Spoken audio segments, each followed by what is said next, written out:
Gumastos ako ng 19,000 dito sa isang authentic Chinese restaurant dito sa may BGC. Ayan o, napakasarap o. So ayan, kita nyo, Chinese na Chinese, Happy Chinese New Year. Pero bakit nga ba sobrang mahal dito? Kasi nga, authentic siya. Ayan o, kung makikita nyo, sobrang hot sauce niyan, maanghang. Ayan o, lamb ang in-order ko, lamb and US beef. Okay, sobrang dami kong in-order dito, kaya umabot po siya ng 19,000. Ilalagay natin yung presyo dyan to be exact. Meron din dyang, ayan o, yung squid. Yung squid na yan ay napakamahal at yung isda ang tawag dyan ay sea bass.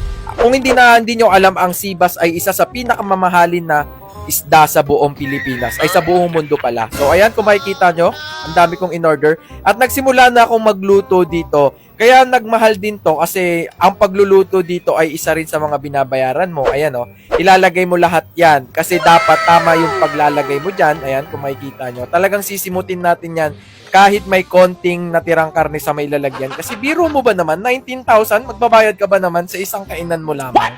Ayan o, napakarami kong in-order dito. Kung makikita nyo, ang isang plato ng karne dito ay nagkakahalaga ng 2,698 pesos. Ayan, kung makikita nyo, marami akong in-order dito.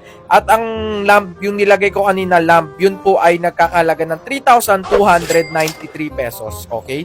Ayan, US beef na po yan. At kung makikita nyo, at ang mushroom dito ay nagkakahalaga ng 799.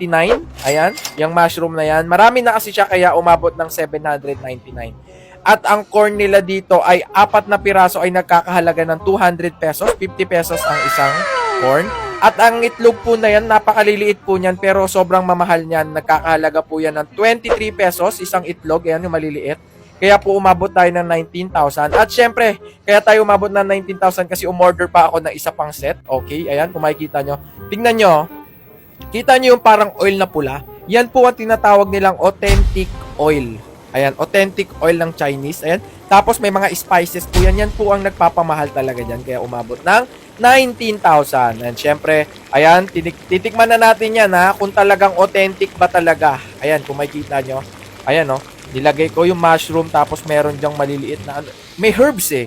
Yun yung nagpapamahal yung mga herbs. Tapos ayan, syempre, akala nyo yun lang in-order ko. Umorder pa ulit ako ng isa pang set kasi sabi ko sobrang sarap. Ayan, ang dami kong in-order.